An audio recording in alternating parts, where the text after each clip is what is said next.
Deep Threat Sports Network, Foul 'em Hard fans. Garrett and I are back. It's been a minute. Bryant had to step in for me the last show. Have a lot of crazy things going on in life. Obviously, we talked about this before. This isn't our day-to-day job. We try to get in here as much as we can. Garrett, it's nice to be back with you, man. A lot of stuff to talk about. Gonna try to keep it brief because there is so much. We got the transfer portal taking off.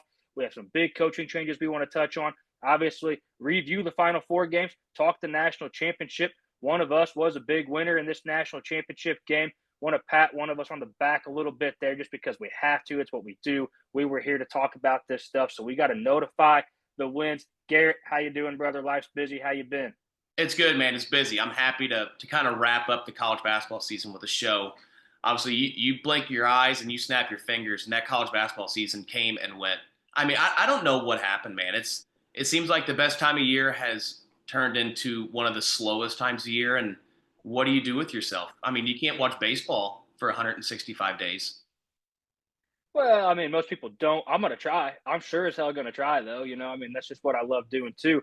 But yeah, no, for sure, man. I feel like we were just getting in here, just talking about how it was the beginning of college basketball season, doing our preseason picks, doing the feast week conversations, and next thing you know, we're talking brackets. Next thing you know, now we're in a Final Four and a championship matchup review episode, and the transfer portal is here again. So Garrett, hey man, without further ado, let's get this thing going.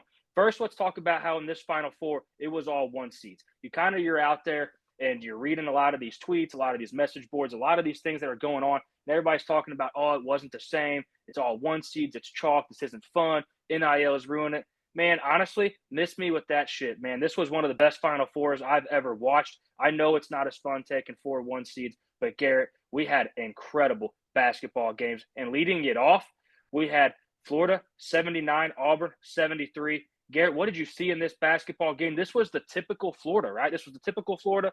Looks like they're dragging ass. Next thing you know, they punch you in the mouth and they win a basketball game. It was typical Florida. I mean, it was at least typical Florida as of late. That last month of the season, that was kind of Florida's MO.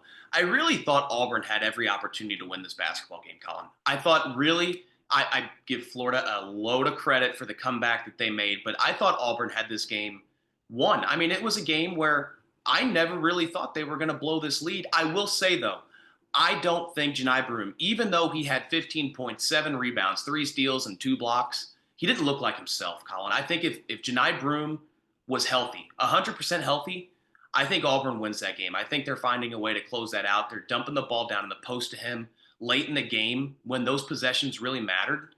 But they couldn't do that in this one. Obviously, Janai Broome was not 100%, and Florida took full advantage. And God damn, how good is Walter Clayton? I mean, I talked throughout the season about how his inconsistencies worried me.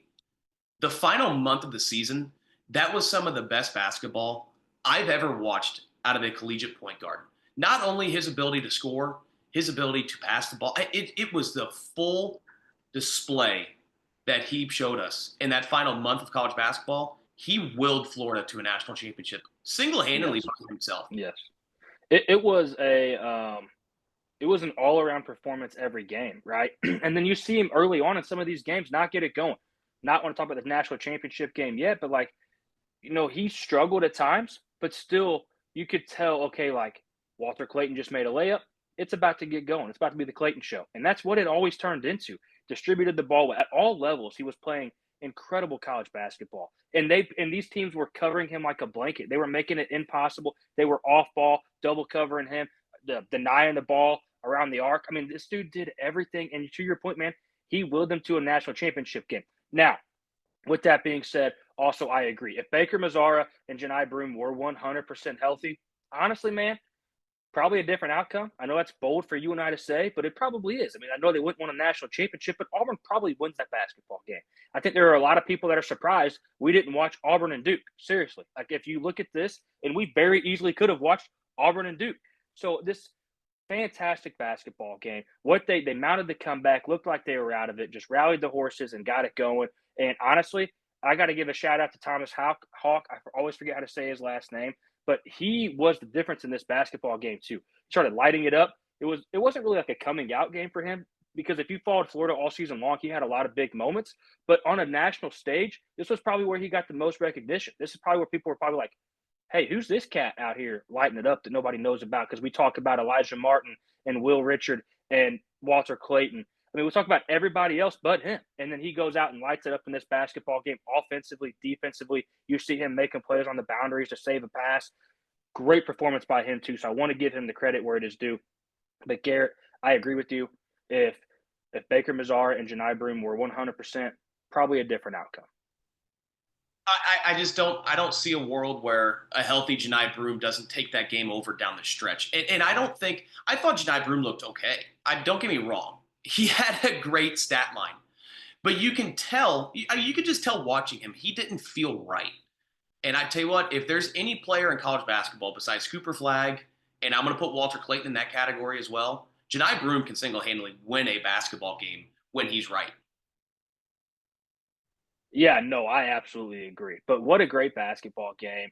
Florida edges it out 79-73, and we go on and watch them continue on this run that you and I talked about in our initial bracket release show that, hey, if Florida gets it going and stays the course, they're off to the races. So congrats to them for winning that basketball game and going to the national championship.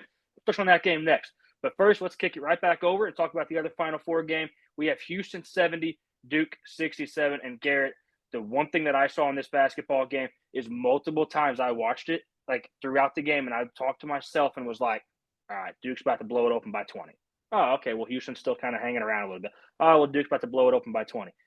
It just never happened. Houston scratched and clawed. LJ Cryer 6 for 9 from the 3-point line, throwing it up and it's falling in.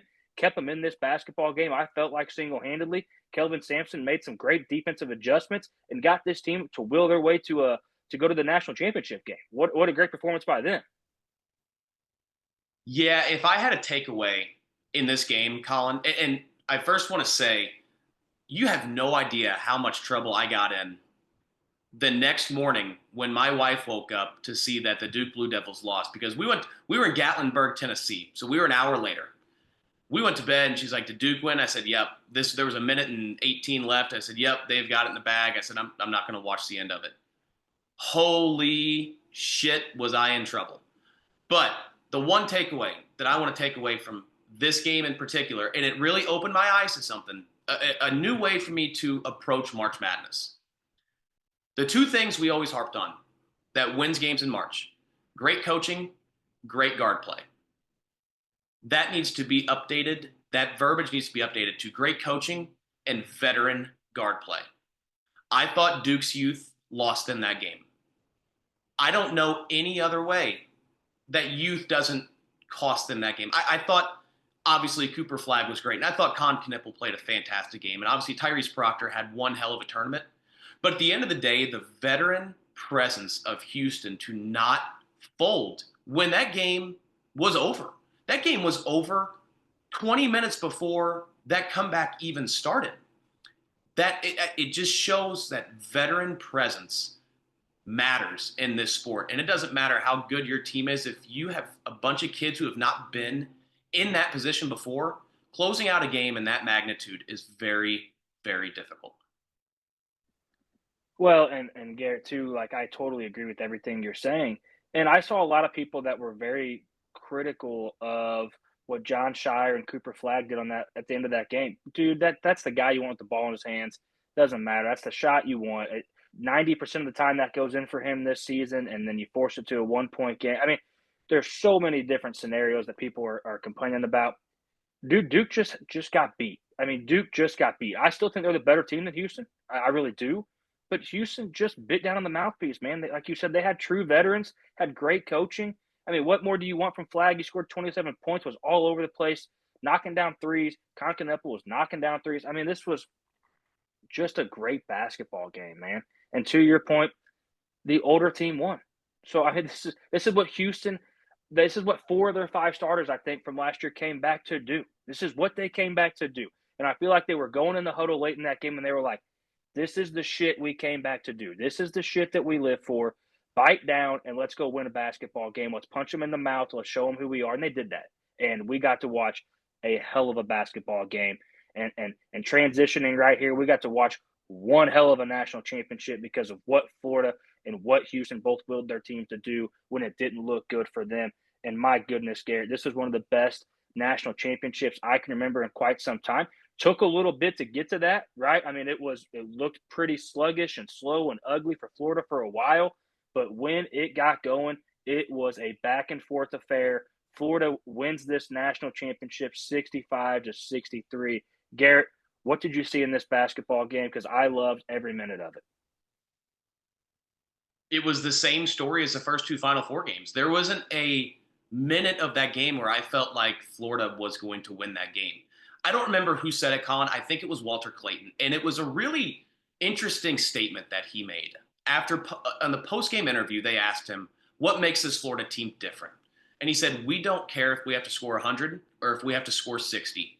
We're going to find a way to win the basketball game, whether it's offensively or defensively. And I really think they proved that, Colin. I mean, they can score 100 if a team isn't going to play defense, and they'll get into a track meet.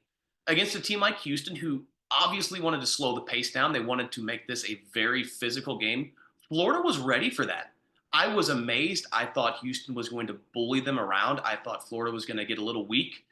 Obviously, their offense didn't click like we expected it to, but for a team that really didn't have to play many games like that throughout the entire course of the season, they looked very prepared. It was a hell of a game. And a stat of the day, Colin, I don't know if you know this, Florida led that game for a total of 1 minute, 4 seconds.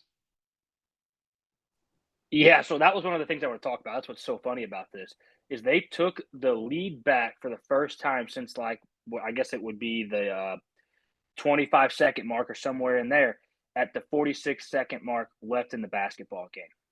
Now, I thought when this game went to half and Houston was dominating, I thought honestly, Garrett, I thought that Florida would come out and light it up from the start of the second half on.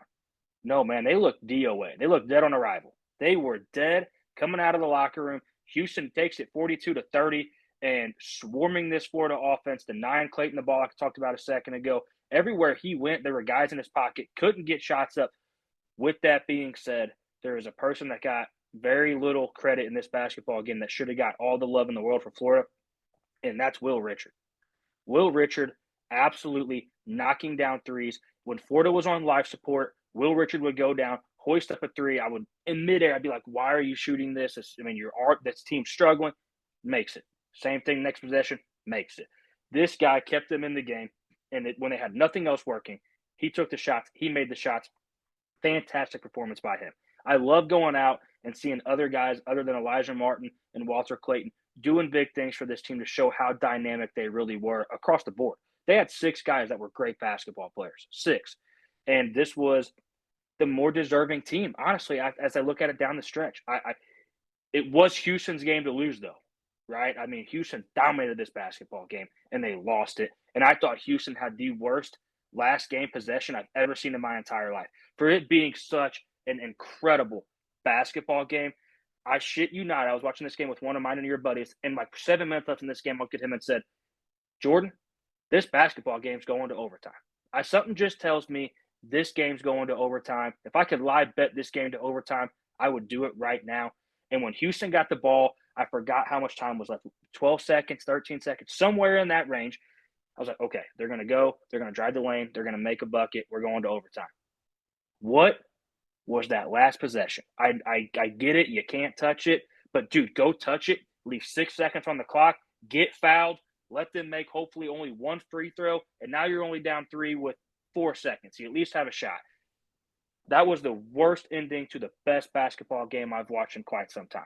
I will say, though, Colin, it was a really, really well-designed play by Kelvin Sampson. Walter Clayton just made a hell of a defensive play. And if Emmanuel Sharp just, a little bit of fundamentals, pump fake the ball, you have a wide open three for one of the best shooters in college basketball. I just don't think he expected Walter Clayton to make that kind of defensive play. It was a hell of a play on Clayton's part because the play was executed and it was a wonderfully drawn up play. Clayton just blew it up, and man, it just takes one little pump fake and you have a three, a wide open three to win the national championship with no one around you. To your point, all you have to do is just not leave your feet. Just not leave your feet. Just stay grounded. I mean, hey, great players make great plays. Walter Clayton willed them. won that game. Fantastic play. And I to your point, I love seeing him do it on both sides of the ball. I mean, this was a guy that could have folded, hung his head. He was making absolutely nothing for like the first, I don't know, Garrett, first 22 minutes of this basketball game. Dude had nothing working. He just kept grinding it out. And that's what good players do. And that's what good, honestly, that's what good coaches do. They let their best players go keep making shots. I mean, Dennis Gates, take a note. not to Yeah. throw a straight, not to throw a stray bullet here, but take a note, man. Let your best players go find it. They'll find it. Let them go. Let them go. So credit to One all of the Florida Gators, man. huge credit to him. But I do want to ask you, Colin, if you're in Kelvin Sampson's shoes, obviously you can see the momentum of this game drastically change in the final 40 seconds. Are you gonna go for the win in that situation? Or are you gonna try to play for the tie and go to overtime and trust your defense? I'm going to be honest, Garrett. I'm playing for the tie in that situation. This is a national championship game. I am playing for the tie because I feel like so many times, and this was obviously not the case for any Florida game, especially down the stretch, but I'm playing for the tie because I led this whole entire basketball game. I know we lost momentum, but Florida just gave every ounce of blood, sweat, and tears they had for the last 7 minutes of this basketball game. Maybe tired. Like you see so many times these teams mount hellacious comebacks, get within 2 points, and then they fall right back on their face. Didn't happen for Florida here.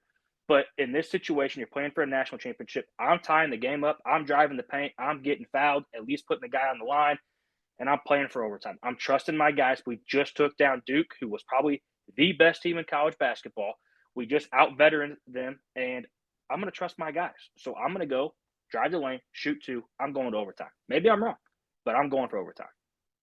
I agree with you, and the reason I think I'm doing that, obviously Florida's one of the most athletic teams in college basketball, but you got to keep in mind Houston has three of the most explosive guards in the game as well, with Uzan and I mean, they're just loaded with guards that can really get by almost anyone they want. I don't know why you don't try to at least get to the paint, maybe do a pick and roll. It seems that even though the play was executed offensively, it still didn't seem like the right time to try to win the game. But you know what? And Maybe that I was just don't know until I'm in that situation. well, and that was my thing a second ago. I'm talking like what was the worst play? Like it was a great design, but I'm surprised Walter Clayton read it like a book because I'm surprised he saw that coming.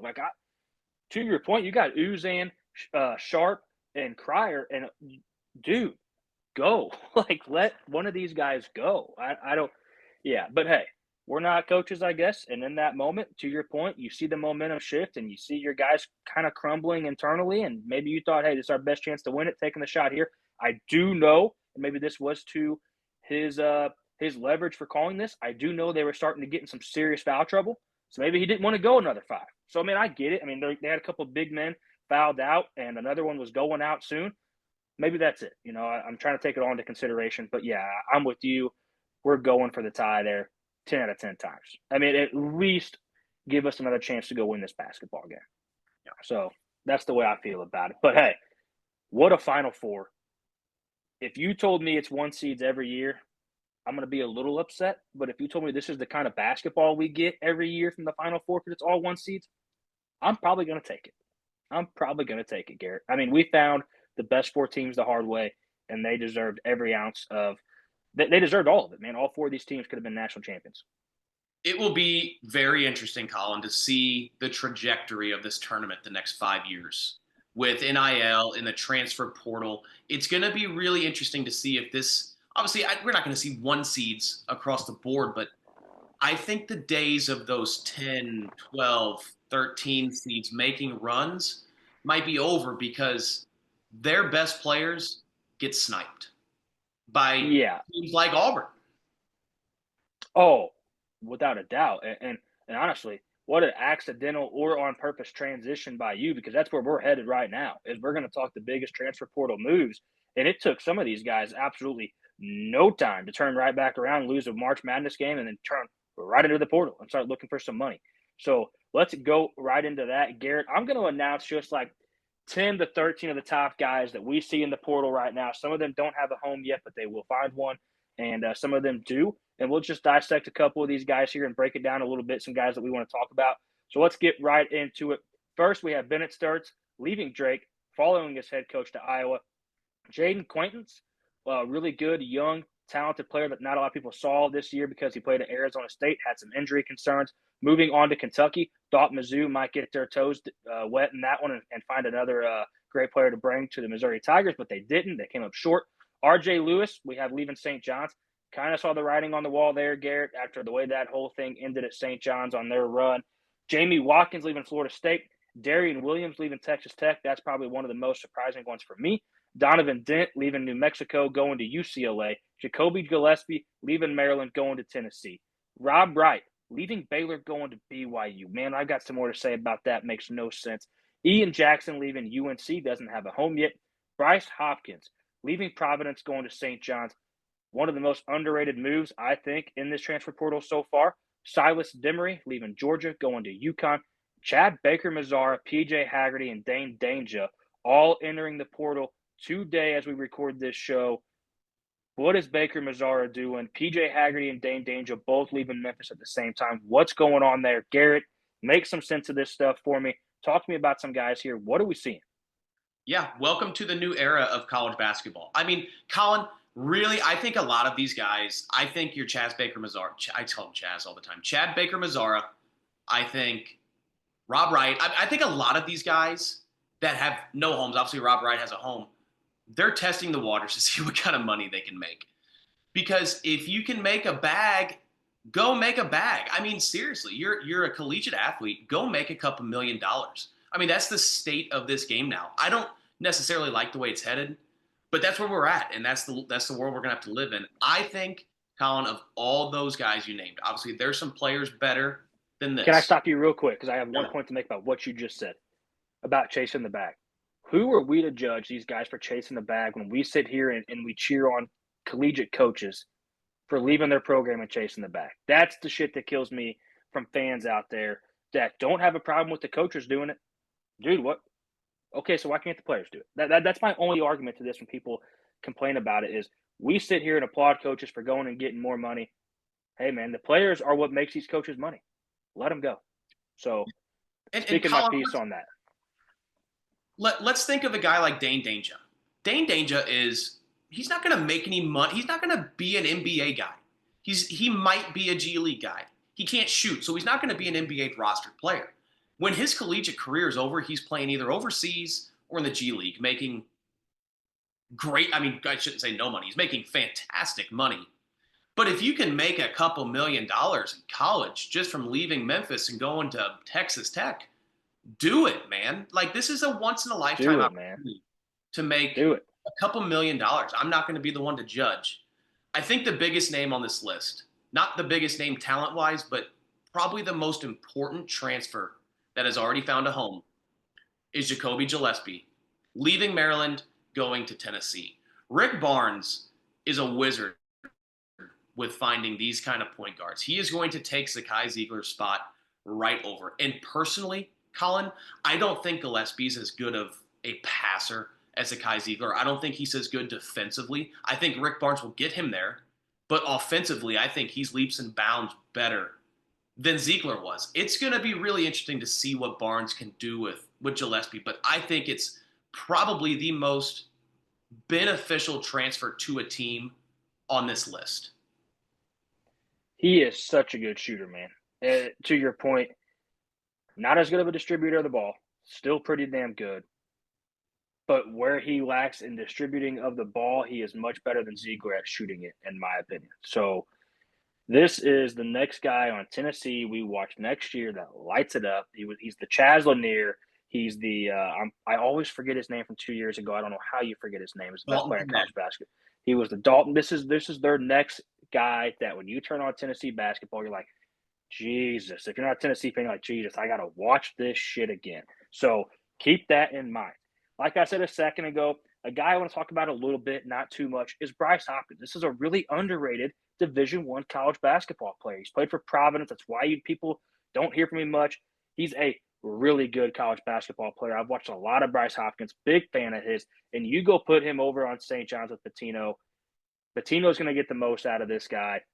He is obviously not the same position, but like he is like their incoming Kadari Richmond type guy where they go land a splash and you're going to watch him take over basketball games. You're going to watch him drive the paint. He's probably going to shoot a little bit better from the free throw line than Richmond did this season. Good God.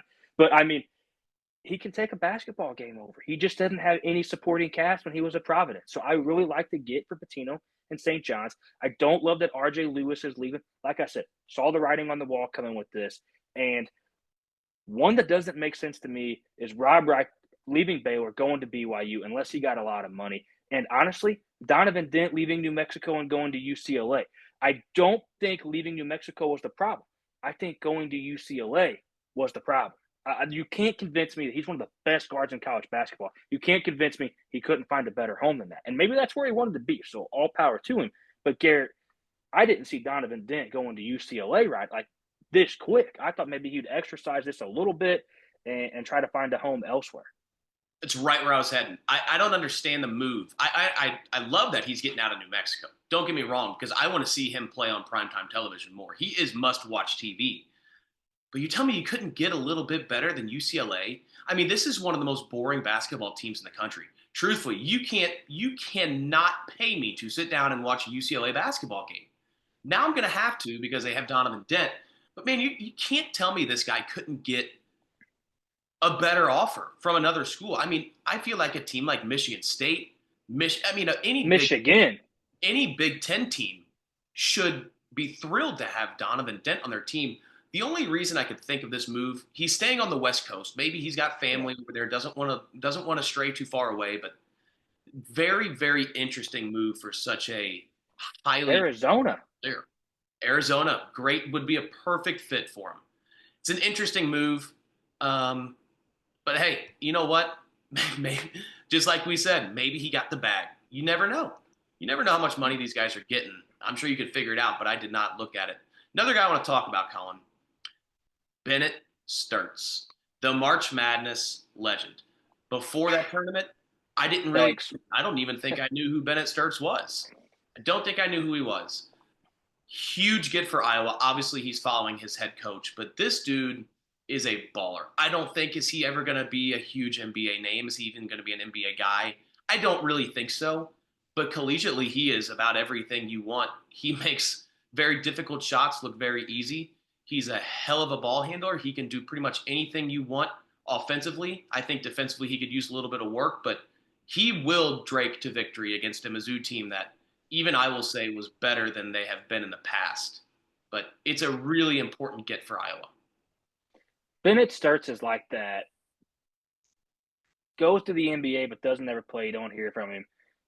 But just like that college legend that like you look back on and you're just like, in 7 years, you and I are talking, we're just like, who's that guy that played for Drake, went to Iowa, and just willed teams to victory? Like, he is that guy. He what's the guy's name for the NBA that wins the dunk competitions that played at Texas Tech? Mac McClung. Yeah, he's like that guy. Like, you just randomly have a conversation with him, just like Bennett Sturts. Like, that is who Bennett Sturts is. He's a great collegiate basketball player. Obviously, following his coach, good move. The last one I want to talk about, and I'm going to throw another dart. I'm going to mention two names right here, but the last one I'm going to dive into.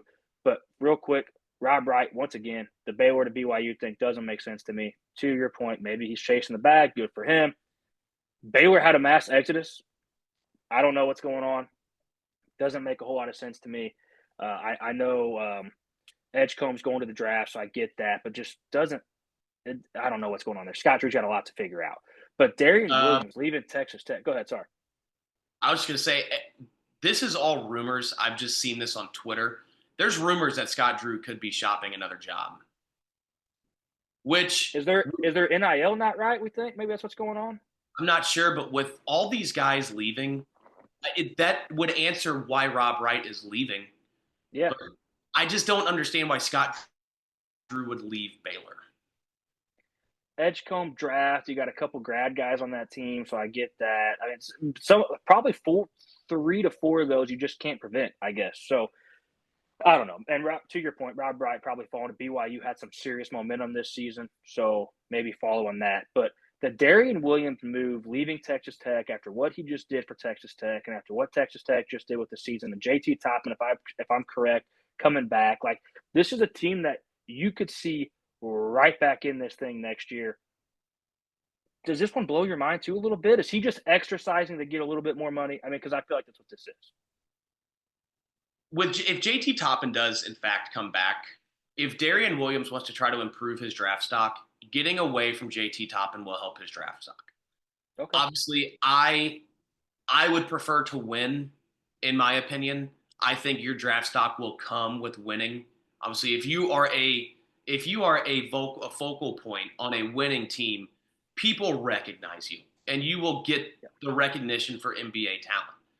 But if you are the main guy on a team, I don't know, like a Rutgers or like a I don't know, a Syracuse. If you're the main guy on another team, you do get more recognition. But I Yeah. would prefer to win personally, and he will win at Texas Tech.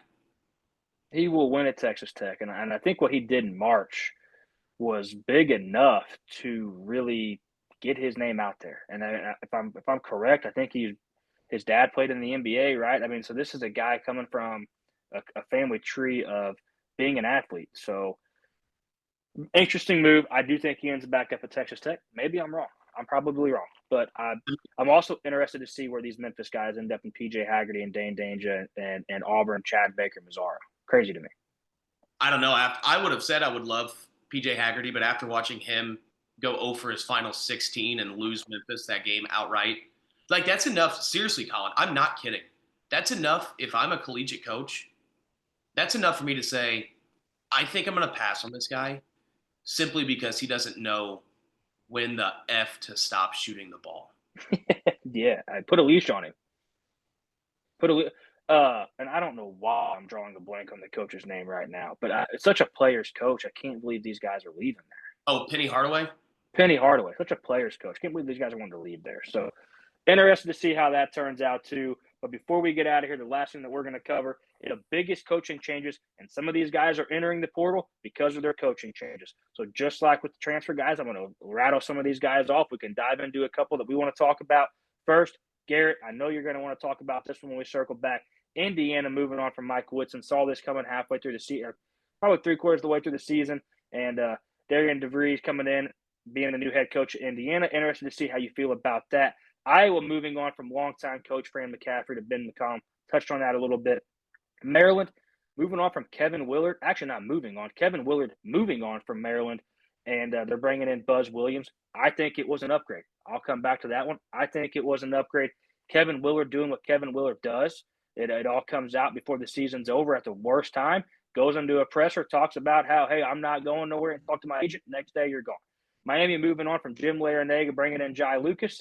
NC State moving on from Kevin Keats, bringing in Will Wade. Love that move as well. A&M, unfortunately, Buzz Williams leaving A&M, bringing in Bucky McMillan. This is a very interesting hire for me if I'm an A&M fan.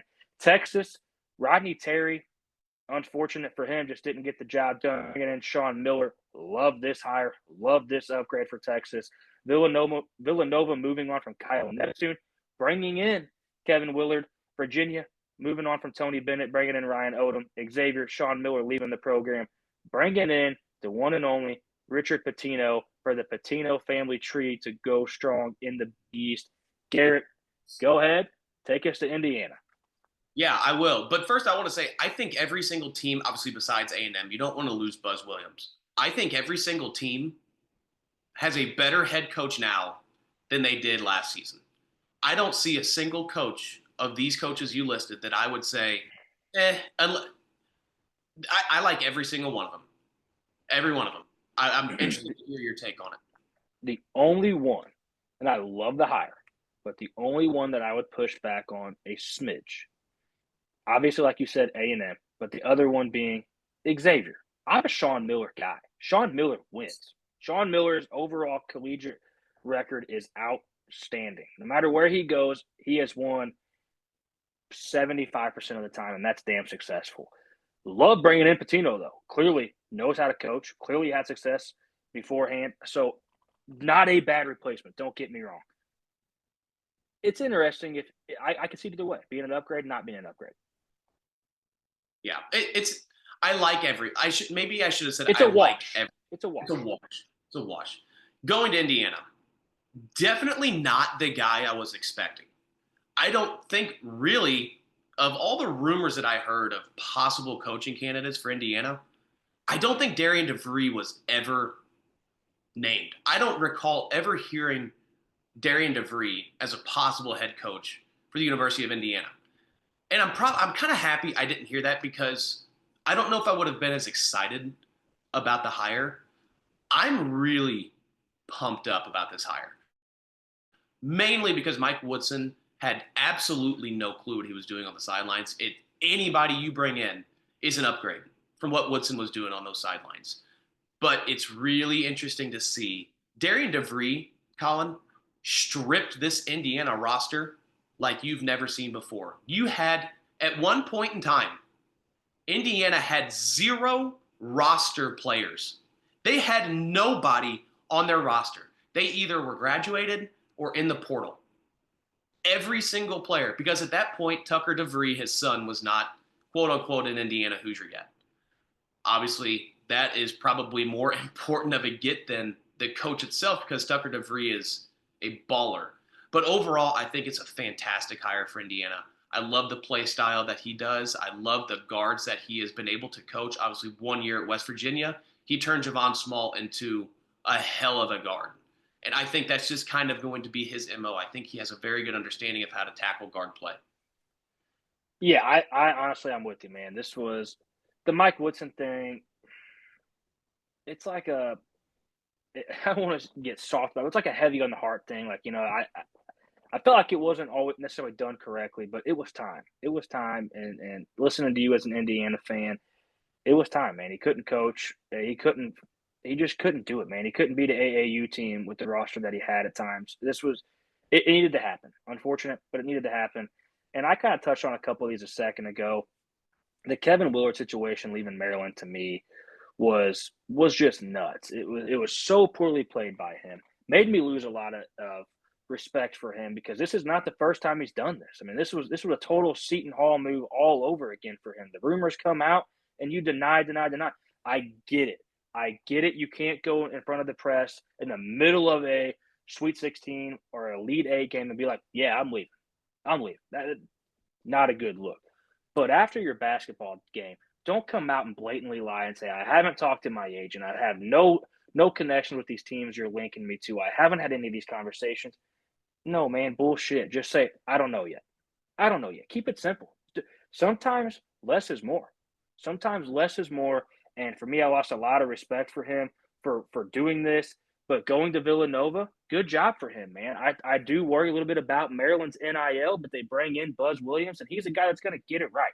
Buzz Williams, a guy that just went to A&M, worked with a lot of NIL money, a lot of extremely good talent, coached a very polarizing player in Wade Taylor, and kind of honed him in and crafted him to be a pretty damn successful collegiate basketball player, and won a lot of basketball games. I mean, Buzz was 120 and 73 at Texas A&M, and I really think he turned them into a consistent threat in college basketball. Now, don't love the Bucky McMillan hire for Texas A&M, so interested to see how that one turns out. The only other one that I really wanted to dive into a little bit was the Rodney Terry Texas thing. Man, I don't think this is what Texas really wanted from the get-go was Rodney Terry, right? I mean, their head coach at the time, Chris Beard, had some allegations. They had to move on from him, and then Rodney Terry was the interim. They didn't really know what to do the next season because he did make like an Elite Eight run that year with that team. So they were like, well, I mean, kind of obligated to give him a chance. Give him a chance. They were dog shit. I can't say they were dog shit. They had a really good roster, and they did not perform. Let's put it like that. And bringing in Sean Miller, great X's and O's guy, good recruiter. I think this was a massive upgrade for Texas, Garrett. I think this makes Texas, with the money that they have and the facilities that they have, this makes Texas a real problem in the SEC in college basketball. Huge problem because Texas is always, I feel like Texas's rosters are always loaded. And they just never really had the coach. Obviously, Chris Beard, in my opinion, and Shaka Smart. Don't even get me started on Shaka Smart's tenure at Texas because that'll just piss me off. But this team was way too talented for Rodney Harrison to have any business trying to coach. He didn't really know what he was doing. Great hire. Sean Miller will have this team ready to go. I do want to talk about this. God, Kevin Willard. Here's a thought, Kevin. you are about 48 hours from your team playing the hottest team in the country. Focus on your March Madness run because you're putting together something special. If Nova wants you as a head coach, if they want you as a coach bad enough, you can politely tell them, I'm going to wait until my season is completed and we will begin the interview process. It's that easy. If you're that scared that they're going to hire somebody else to be their coach, go back to Maryland. They have already said they will give you everything you want. It's that It easy. it was so poorly managed. And if I'm Villanova, I wouldn't love how it was managed. Like, Villanova got their guy, right? But he did this to Seton Hall. He's done this to Maryland. Why would he not do it to you? You're Villanova. Correct me if I'm wrong, you're an average, maybe tick above average Big East program. Who's to say if, and I know this is ass, and I'm just going to throw a team out. Who's to say one day Tennessee doesn't come calling him, and hey, man, you might have a Final Four game tomorrow, but I'm going to focus on this job. Dude, if they want you bad enough, they would have waited for you. They would have waited for you. Or hell, tell them, yeah, I'm going to take the job. Keep your mouth shut. We'll talk about this after the tournament's over, but yeah, I'm probably going to take the job. But let's just stay quiet about it. So Yeah, I poorly mean, managed, man. Poorly. Awful. it's not like Villanova's trying to sell him a roof. Like, this isn't first come, first serve. If they want you, they will wait. Wait to do any interview process until this is over. The only other coaching decision I want to make a little note on here, and I'm not going to say a whole lot. Iowa moving on from Fran McCaffrey to Ben McCollum. Obviously, Ben McCollum comes in from Drake. They had a heck of a run over the last couple of years with Ben McCollum. Interesting hire to me for the sole fact that Iowa has been known as one of the fastest paced, highest tempoed offenses in the country. And they hired the coach with one of the slowest paced, slowest tempo teams in the country. How is Iowa going to adjust to that type of change? How are these kids that are returning going to enjoy a slower paced offense? I don't think they will. No, yeah, it's going to be something totally different. It's going to be something that when you tune in, it's something totally different than you're used to seeing. So interested to see how that plays out. Also, real quick, and just going to throw this out there a little bit. Miami moving on from Jim Larrañaga, it was time. It was definitely time. Jim Larrañaga's had some really good rosters at Miami and done absolutely nothing with them, or came up short, I should say, a lot of the time. So I am glad that Miami moved on, and I'm really excited to see what Jay Lucas does there. Jay Lucas, I always forget to say his first name, but I think he could have some success there, and with their NIL and their fan base and their facilities, I think this could be a really good move for Miami. And watch out for NC State with Will Wade. Will Wade can coach, Colin. That dude's a Will coach. Wade can coach, dude. Will Wade can coach with the best of them. I, I'm actually surprised, and nothing against NC State, good basketball program, long time, but I'm actually surprised that that's where Will Wade ended up a little bit. I am too. Honestly, I thought he'd get a little bit bigger job than that. I Yeah. mean, he left LSU on some pretty nasty terms, but I mean, Colin? There's a lot of coaches who have some nasty terms. I mean, he was doing stuff that in today's game really is allowed. I Yeah, mean, you think about it, what he was doing is allowed, and he wasn't the only one doing it. He just got caught doing it. You look back but at what Rick Pitino did at Louisville. I'd just say it's not the same, but I mean, there's different. allegations But against so many of these guys, man. Look at the allegations against Chris Beard and comes right back and goes to Ole Miss and makes them a problem, like a good problem. Yeah, it's who are we to judge, right? I mean, who this is people that we don't know. These are allegations that until proven, I'm not going to talk about them. I'm just going to sit back, man. There's a lot bigger, higher, more important money people that have way more say so than I do and way more power than I do for me to sit back here. I'm just going to talk about it. I'm just going to talk about it. And Will Wade, I am still surprised he didn't get a better job. So I am too. that's that for me with Will Wade. I mean, won a game with McNeese in the tournament this year. Fantastic stuff. And true, I mean that McNeese roster was good, but they weren't that good. They weren't that No, good. And I think yeah, he coached them extraordinarily well. yeah. That was a game where coaching mattered. You said this earlier on. Changing two things, coaching and veteran guard play, and that's where the coaching came into play. So, Garrett, I'm really interested to see how this all plays out. I think kind of moving on since college basketball is really toning down for a little bit. We'll try to get in here once every 2-3 weeks, when your time and my time allows. We're super busy fellas out here. And maybe get in here and just kind of update some coaching things, update some transfer portal things, talk about some rosters moving forward. And honestly, before long, Garrett, start talking about who we see to be the real problems moving forward throughout the remainder of the season and what would that be, the 2025 and 2026 season. So this has been awesome, man. What a great first year you and I had on Foul 'em Hard. I love doing this with you. I have one question that we didn't address because it really hasn't been answered. Where does Cooper Flagg's future lie? Why has this guy not declared for the NBA draft yet? Because he's coming back, Garrett. I mean, seriously though, do you think he He's is? coming back. Yes, I really do. I got the vibe with the way that game ended and how he took that last shot and how you could tell him and John Shire are they're boys. They're boys. He's coming back. I tell you what, I would bet that actually. I wouldn't hate the decision. What I just worry, Colin, this dude can make millions upon millions of dollars, and you're risking it, Cooper. You can't improve your draft stock anymore. No, I mean he's not going to improve his draft stock. The only way that I would say I'll give you a pass to go back to school is if the Washington Wizards get the 1 overall.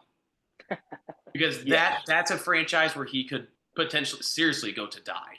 I mean, they won't do anything for him. But good Lord, man, it's not that his clock is ticking. Obviously, he's 18 years old. He's just one play away from having an injury that prevents him from making this NBA money. The faster you get drafted, dude, the faster your life changes forever. So my last thought on this is, Garrett, maybe he sits back and thinks, I'm just now supposed to be going into my freshman season. I'm just now supposed to be coming here. There's nobody on Duke's campus that runs Duke more than Cooper Flagg. Why leave? They're going to pay him a shit ton of money. His NIL is only going to get more. They're only going to back the Brinks truck up from all their donors to give him more than what they've already gave him to stay around.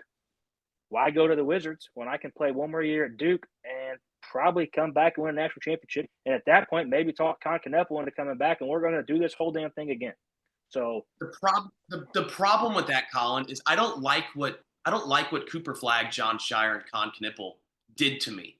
I don't like Duke, and they made me like Duke. They did. I thoroughly enjoyed watching them play. Like, I was a fan. I was a true fan of Duke. I wanted them to win.